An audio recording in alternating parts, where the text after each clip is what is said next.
থাকার কারণে আসলে আমি অনেক সময় নিয়ে নিয়ে কাজ করেছি, সবকিছু মিলিয়ে আর কি। আমার মনে হতো আমি অ্যাক্টিংটা করবো না, অনেক ডিফিকাল্ট, আমি সহজ কিছু করি, অন্য কোনো কাজ করি, টিভিসি করি, ওটা একটু সহজ, ফটোশুট করি, এটা একটু সহজ। তো আমার মনে হয় আমার নাটক 2010-এ অনেক হয়, কিন্তু 10 থেকে 16-17 পর্যন্ত, 2016-17 পর্যন্ত আমি অনেক অনিয়মিত ছিলাম এবং অল্প অল্প কাজ করতাম, সেগুলো রেসপন্স মোটামুটি কিছু ভালো, কিছু খারাপ।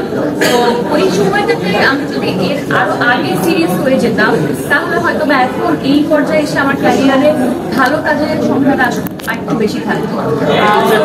যদি রিগ্রেট বা ভুলের কথা বলেন, তাহলে ওই সময় আমি এই ভুলটা করেছি যে আমি আসলে পুরো ব্যাপারটাকে সিরিয়াসলি নিই নেই, আমার আরো আগে সিরিয়াস হয়ে যাওয়া উচিত ছিল। আসলে নিজের গতিতে চলতে পছন্দ করি এবং I always believe in my audience, I always believe in the script that I am doing and my character.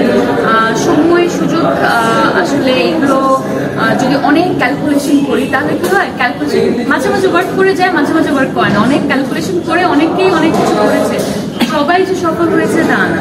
তো হয়তোবা আজকে থেকে 4-5 বছর আগে যদি এই গল্প নিয়ে আমি আসতাম, তাহলে আমি নিজেই হয়তো বা কনফিডেন্ট থাকতাম না, কিংবা স্ক্রিপ্টটা পড়ে ভয়ে আমি বলতাম যে না থাকা, এই চরিত্রটা আসলে আমি পারবো না। তো এরকমটা হতে পারতো। তো আমার মনে হয় যে এই সময়টাতে এসে আমি এই কাজটা করেছি, এটা আমার জন্য ঠিকঠাক। এবং আমি অলওয়েজ বিলিভ করি সবার লাইফের নিজস্ব একটা টাইমিং থাকে, নিজস্ব গতি থাকে, এবং ওইটাকে রেসপেক্ট করা উচিত, যে যার মতো ডিসিশন নেয়। না, এটা আসলে অনেক ভালোবাসার জায়গা থেকেই হয়তো বা বলেছে। It's like a blessing actually, যে পরের জেনারেশন আসলে এই ধরনের চিন্তা ভাবনা রাখছে আমাকে নিয়ে। I think this is very sweet of her. তিনি অনেক ভালো কাজ করছে, আমি ওর কয়েকটা কাজ দেখেছি, শি ইজ ডুইং ওয়ান্ডারফুল। মানে আমি চাই ও খুব সুন্দর সুন্দর কাজ আমাদেরকে দিক, এবং বাড়তি চাপের জায়গা থেকে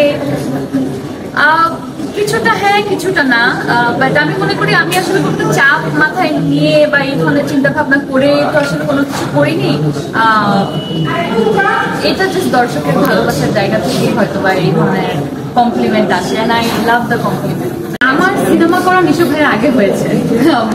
কিভাবে আমি সাবা করে ফেলি, তারপরে উনি যে সুরঙ্গ করেন, বাট সাবা এখন আমরা রিলিজ করি নাই, সুরঙ্গ তো রিলিজ হয়েছে, অ্যান্ড ইট ইজ ওয়ান্ডারফুল।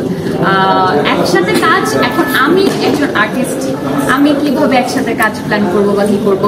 যদি কোনো সুন্দর স্ক্রিপ্ট আসে, কেউ যদি কোনো স্ক্রিপ্ট রাইটার এমন গল্প লিখেছে যেখানে আমাকে এবং ভাইয়াকে ডিমান্ড করে, তাহলে ওয়াই নট, অফকোর্স।